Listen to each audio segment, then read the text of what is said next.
Bonjour, Christelle Picot, Radio Fossa FM. Je suis avec Jean-Philippe Garcia. Bonjour Jean-Philippe. Bonjour Christelle et bienvenue à Saint-Chamas sur les rives de l'étang de Berre. Oui, alors tu es le président, je t'ai déjà interviewé, du RAID pour la réhabilitation de l'étang de Berre. Vous sensibilisez les jeunes, les moins jeunes et les plus jeunes sur l'environnement, sur les questions de santé. Vous organisez des événements sportifs. Moi, j'aimerais savoir aujourd'hui, comment va l'étang de Berre? Alors, c'est une bonne question. Moi, je pense que la question de la réhabilitation de l'étang de Berre, c'est aussi une question de sémantique. Il faut être très prudent sur les mots qu'on utilise. Aujourd'hui, l'étang de Berre, il est convalescent.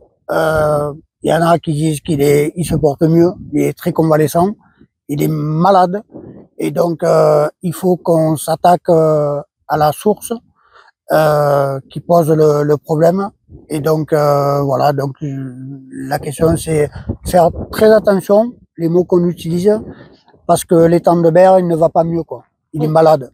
Parce que l'État, en 2004, a été condamné par la Cour de justice européenne. Il y a eu une dérogation.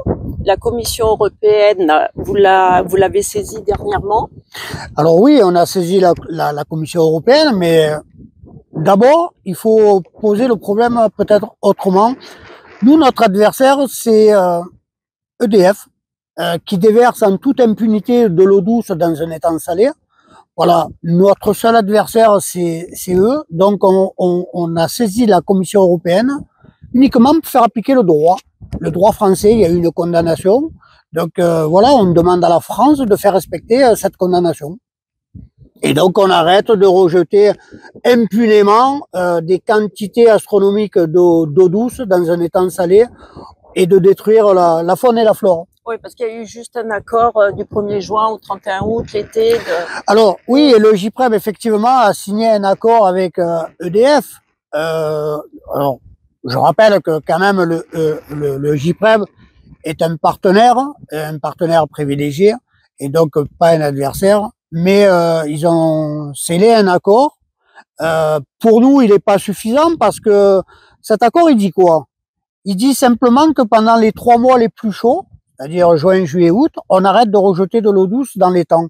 Mais cet été, on va pas très loin, quoi. Cet été, il y a eu une crise d'anoxie. Les maires ont fermé les plages du pourtour de l'étang.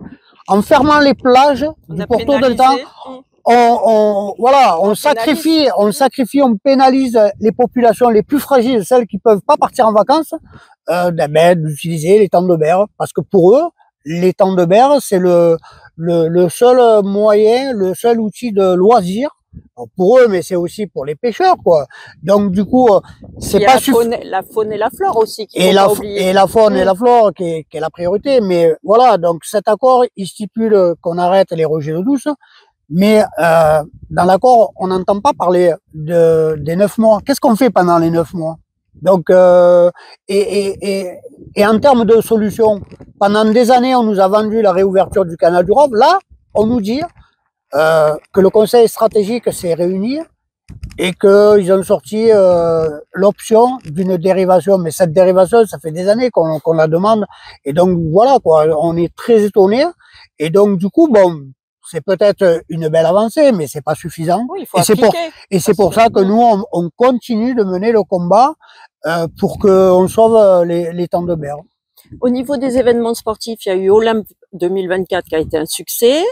Il y a les rencontres de l'école en 2025, si tu veux en parler, revenir dessus. Olympe 2024, inutile d'en parler, parce que ça a été le projet phare. On a donné une grande visibilité à l'étang de Berre.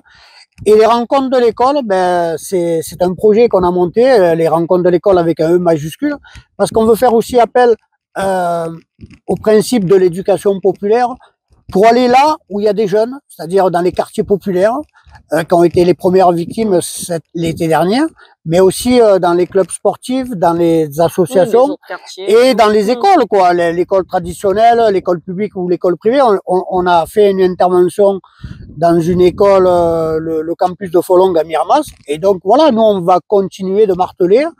Et puis on avait demandé au président de la République d'inscrire dans les manuels scolaires la question de l'étang de Berre. Là, aujourd'hui, on a une réponse du préfet de région qui nous dit qu'il a alerté les services de l'éducation nationale et que, enfin, à la rentrée prochaine, on va parler de l'étang de Berre à l'école. Et oui, c'est une belle avancée, c'est une belle victoire et je m'en réjouis. Voilà, c'est pas des promesses, c'est des actes. Ça commence à être des actes et donc voilà, c'est très important. Symbolique peut-être, mais en tout cas, il faut maintenir la pression sur les services de l'État pour qu'on aille plus loin. Alors, est-ce que tu veux nous parler de la team, s'il te plaît, parce que c'est un nouveau... Alors, le RAID, ouais, le RAID, depuis sa création, c'est une association loi 1901, mais c'est davantage un concept.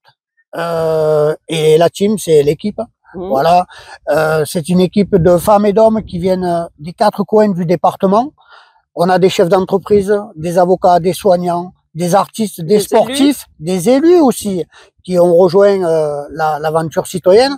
Et donc voilà, quoi, ce sont des personnes qui nous permettent d'agrandir et de donner davantage de visibilité à l'étang de Berre. Et les objectifs de ce collectif? Donner davantage de visibilité à l'étang de Berre. Ouais. C'est le seul moyen qu'on a de maintenir la pression sur les services de l'État, parce que le double objectif, c'est de sensibiliser les populations et notamment les jeunes, mais c'est aussi de maintenir la pression et d'alerter les pouvoirs publics sur la nécessité de réhabiliter cet étang. Oui, parce que tu dis donner vue sur l'étang de Berre, mais tout le monde connaît l'étang de Berre, tout le monde est au courant. Donc, qu'est-ce que va faire la team? Ben, c'est d'agrandir ce réseau, parce que mais il va y avoir des actes, donc. Bien entendu, on est en train de développer des projets tout autour de l'étang, et donc le prochain rendez-vous, c'est le 8 mars, à l'occasion de la journée des droits des femmes. Voilà, on va mettre à l'honneur 8 femmes qui incarnent aussi le RAID, 8 femmes qui viennent de 8 villes différentes, avec 8 parcours différents, mais avec un seul objectif, le même objectif, c'est de redonner son visage d'antan à l'étang de Berre. L'asso, elle a 5 ans. Est-ce que tu as vu une évolution? Qu'est-ce que tu as constaté en 5 ans? Alors, qu'est-ce qu'on a constaté? C'est qu'on a tissé un sacré réseau autour de l'étang de Berre. Aujourd'hui, on a pignon sur rue. On intervient dans les établissements scolaires de plus en plus. On rentre dans les associations.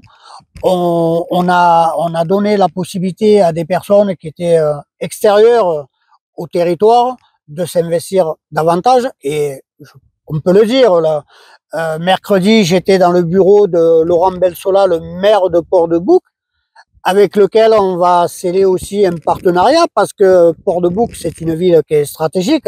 C'est la seule ville qui permet encore à l'étang de Berre de survivre, parce que Port-de-Bouc est à l'embouchure du canal de Caronte qui alimente l'étang de Berre en eau salée, quoi. L'interview arrive à sa fin. Est-ce que tu aurais quelque chose à ajouter, Jean-Philippe? Ah oui, j'ai tellement de choses à rajouter. Mais je suis assez fier du combat qu'on mène. C'est un combat citoyen, c'est un combat humaniste, mais on n'a jamais autant parlé de l'étang de Berre depuis que l'association existe.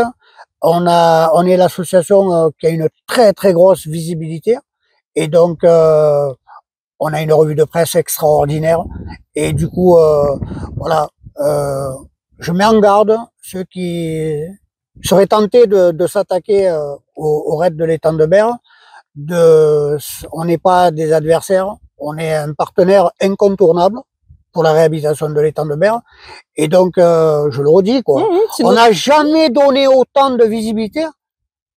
Et je vais jeter un pavé dans la mare, pour pas dire dans l'étang, parce que je voudrais pas le polluer.